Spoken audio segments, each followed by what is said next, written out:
Hi everyone, my name's Alyssa Stone.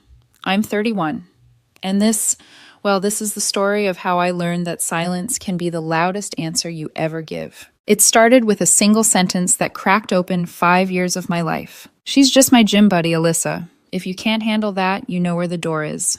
At that moment, I didn't shout, didn't cry. I just looked at him, at David Miller, the man I thought I'd spend my future with, and realized he was serious. But to understand how we got there, I need to rewind. David and I met when I was 26 at a friend's barbecue.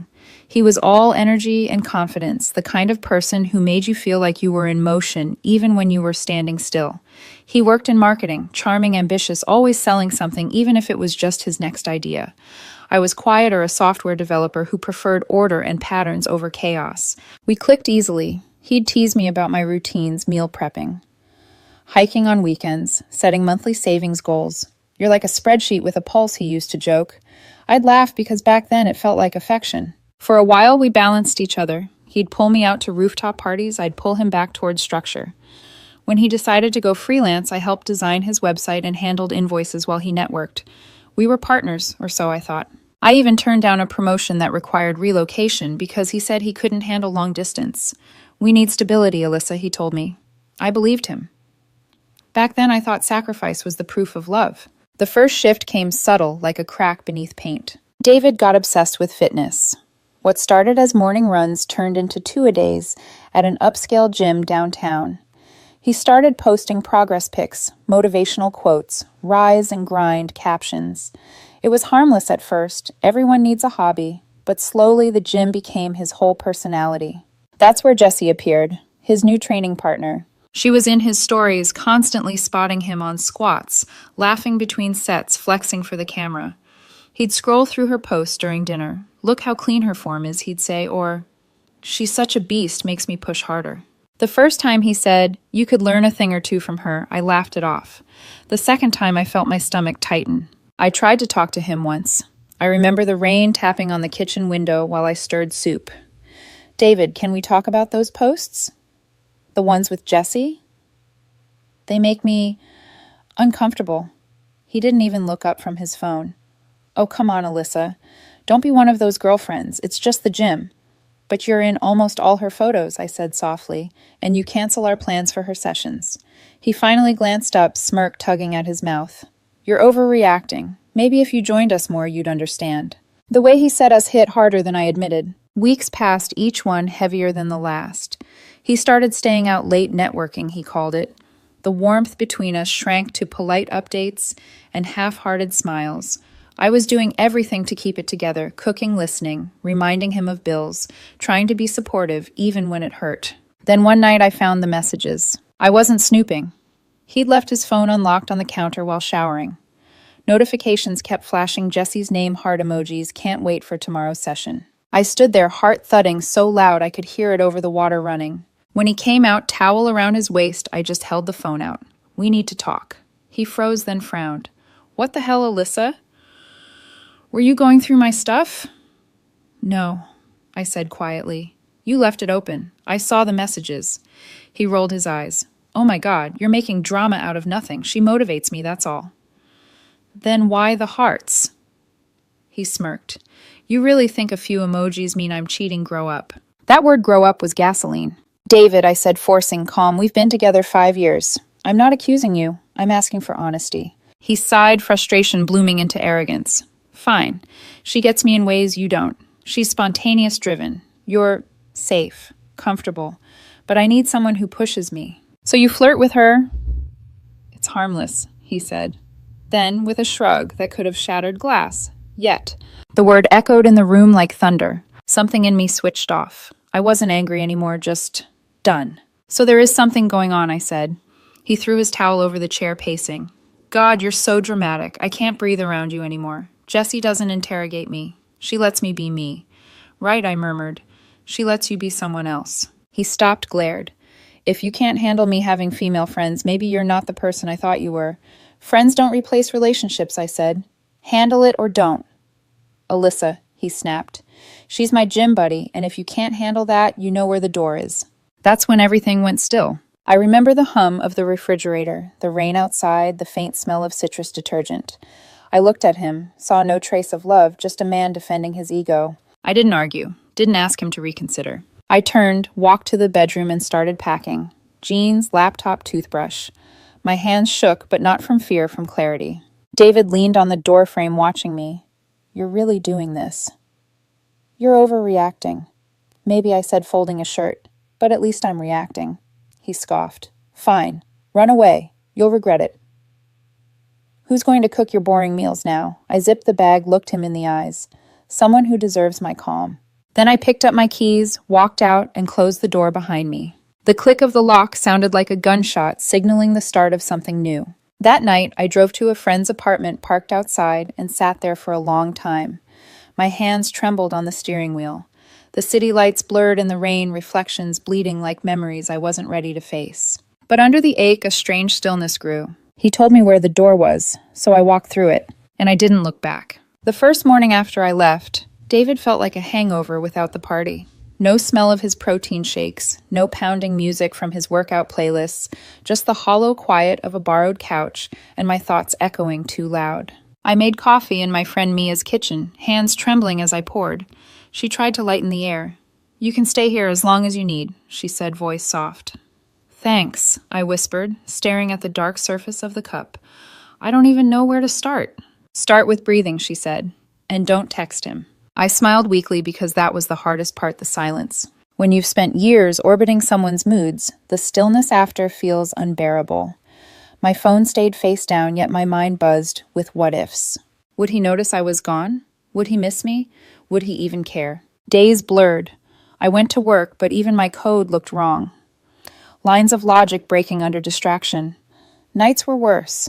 I'd lie awake replaying his words like bad dialogue. "She gets me in ways you don't." Was that true?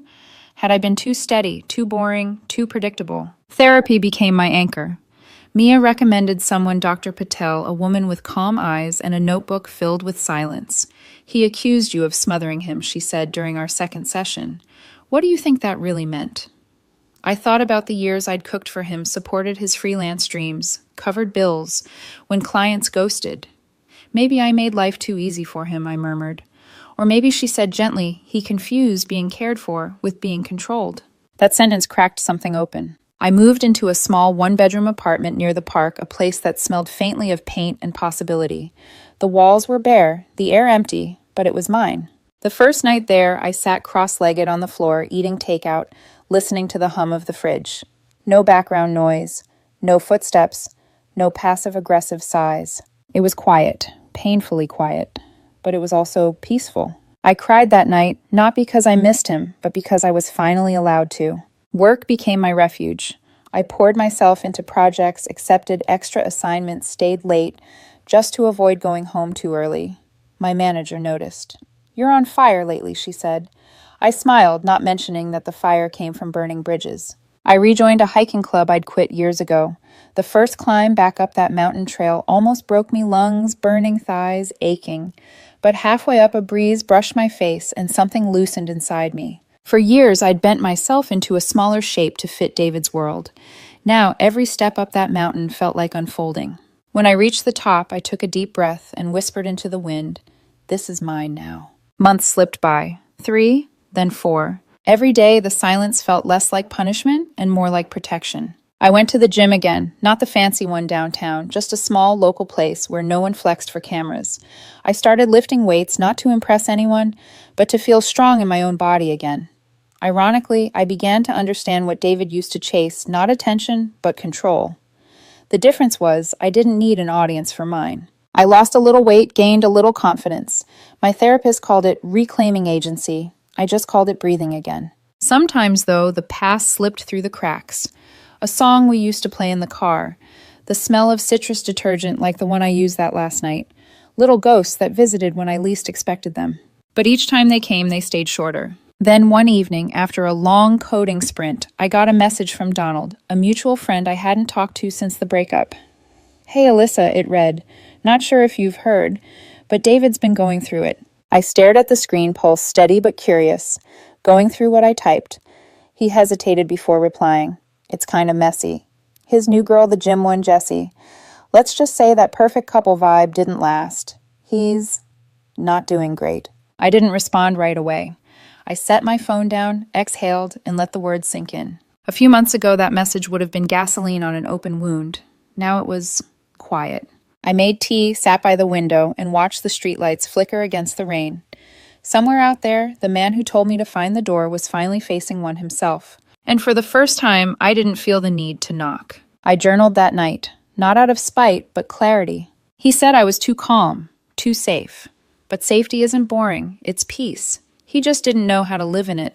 The next morning, I woke up lighter. I made coffee, packed my bag, and caught my reflection in the mirror, dark circles, fading eyes, steadier. The silence that once scared me had become my favorite sound. And though I didn't know it yet, that silence was about to be interrupted. Because when you finally stop chasing what broke you, that's when it tries to come back. It was a Sunday afternoon when Donald called again.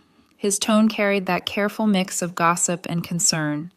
"Hey, Alyssa, I don't know if you want to hear this, but David's kind of unraveling." I hesitated, fingers tightening around my mug.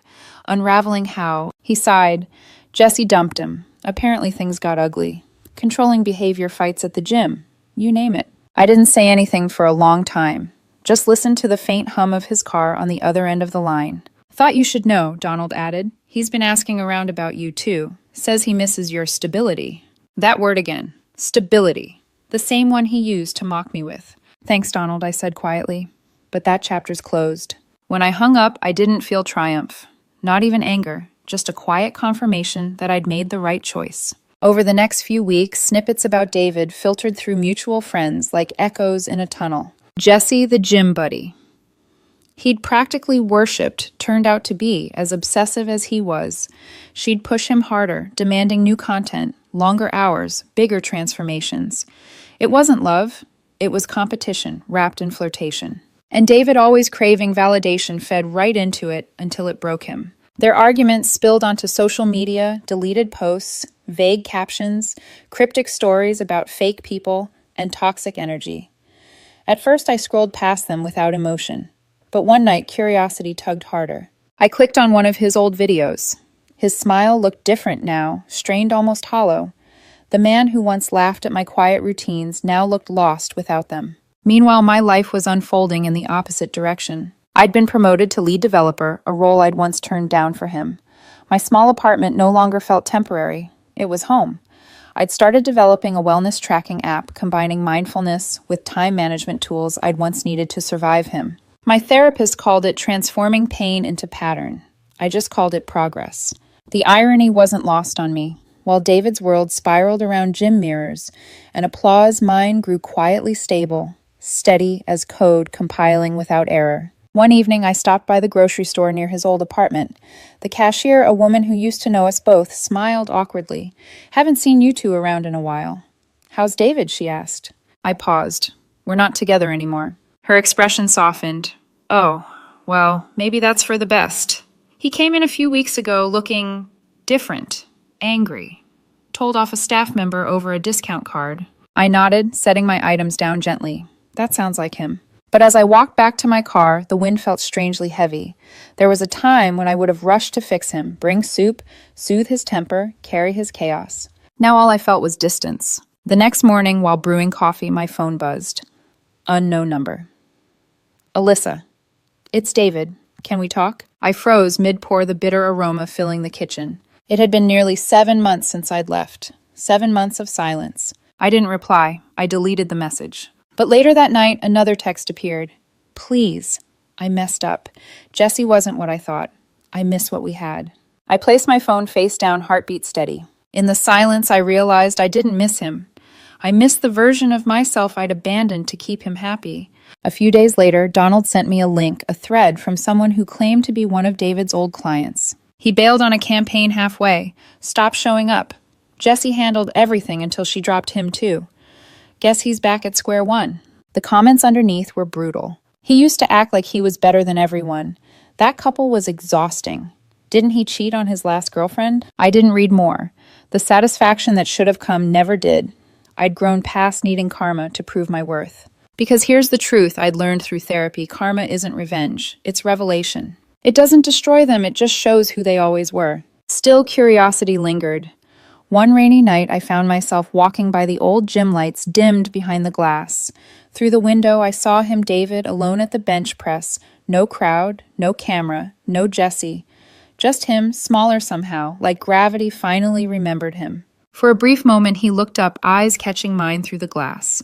Surprise flickered. Shame followed. I nodded once, polite, distant, then turned away. My steps echoed down the wet sidewalk, rhythmic, steady. I didn't look back. That night, as I crawled into bed, I realized something that felt like closure. Real closure, not the kind you beg for. I didn't hate him. I didn't forgive him either. I simply didn't owe him anything anymore. The world he'd built on ego and applause was collapsing, and I was finally free from its debris. The next morning, I woke up early, stretched, and went for a run. The air smelled clean. My lungs burned, but in the best way, like starting over. David's world was cracking, yes, but mine was finally whole. It started with a soft buzz on my phone during a morning run. Unknown number, Alyssa, please. I need to talk. I ignored it. 5 minutes later, another. You were right about everything. Jesse was toxic. I'm sorry. By the time I finished my jog, there were 6 messages. By the end of the week, 23. Every single one ended the same way. I miss your calm. Calm. The same calm he'd once accused me of mistaking for love. I didn't reply. Therapy had taught me that silence is an answer too. But silence, I learned, is also fuel for the desperate. Soon came the emails. Long, sprawling apologies full of self-pity and half-accountability. You didn't deserve how I treated you. Jesse isolated me, made me doubt myself. I was broken, and you were the only person who ever grounded me. There it was again, the word grounded, like I was some emotional first aid kit he could call when the world turned on him. I didn't respond to those either. Instead, I kept building my app. Ironically, it was starting to gain traction, a mindfulness tracker that helped users measure emotional energy. My therapist smiled when I showed her. You're turning your pain into data, she said. That's healing. Still, the notifications came, and then the calls. At first, I let them ring out. Then came the voicemails. Hey, it's me. I know I screwed up. But you're different, Alyssa. You always saw the real me. Next night, I just need to hear your voice once. Then slurred at midnight. I can't sleep. I keep seeing you walk out that night. You were right. You were always right. His desperation was exhausting, like an echo from a past I'd already buried. But the part that stung, the part that made my stomach twist, was how easily he slipped between remorse and manipulation. 2 days later, you could at least answer, after everything I did for you, everything he did for me. I laughed out loud at that one. Then came the guilt brigade. Donald texted, Hey, I know it's weird, but David's a mess. Maybe just talk to him once. He says he just needs closure. Closure. The word people use when what they really mean is permission to rewrite the ending. No, I texted back. He already got closure. It was the sound of me closing the door. A few days later, a call from an unfamiliar number. A woman's voice. Sharp. Defensive. Hi, Alyssa. This is Lydia, David's sister. He's been depressed since you ghosted him. I paused, forcing my voice steady. I didn't ghost him, Lydia. I walked away from being mistreated. She scoffed. Everyone makes mistakes. He's family. He deserves compassion. And I deserve peace, I replied softly. Then I hung up. My hands shook a little afterward, not from guilt, but from the effort of holding my boundary. The next week, the tone of his messages changed again. From apologies, guilt, anger. You're heartless. You think you're better than me now. Don't pretend you didn't love me once. I heard about your little app. Must be nice having everything while I'm falling apart. Then silence for 3 days. On the 4th night, a new voicemail. His voice was soft, tired. Alyssa, please, I've lost everything. Jesse drained me dry, money, clients, friends. My lease is up. I can't even sleep. You were the only one who ever made me feel safe. I'm begging you. Just dinner, that's all. I sat on the couch, phone in hand, listening to the quiet after his words faded. There was a time I would have run to him, but that version of me, naive, accommodating, endlessly forgiving, was gone. I deleted the voicemail, then blocked the number again. But he wasn't done. Emails from new addresses appeared. I just want closure. Can't we at least be friends? I know I don't deserve it, but maybe you can find it in your heart. I stopped reading halfway through each one. I'd learned that empathy for the wrong person is self-harm in disguise. Still, it wore me down. Nights of anxiety crept back, that old fear of being cornered by guilt. At our next session, Dr. Patel said, You don't owe anyone access just because they regret losing you. I know, I said quietly. But it's hard not to look like the villain when everyone sees him falling apart. She smiled faintly. Sometimes protecting your peace does make you the villain in someone else's story. That's okay.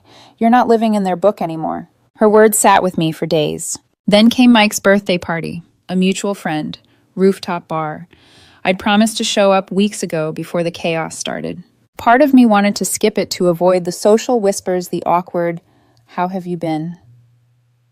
But another part of me, the part that had learned to stand tall again, wanted to go. I picked a simple black dress, nothing loud, nothing attention-seeking, just confidence stitched in fabric. I even brought Marcus, a friendly colleague, who'd helped with my app launch. Nothing romantic, but solid company. The city lights glittered as we stepped out onto the rooftop. Music, laughter, the scent of champagne.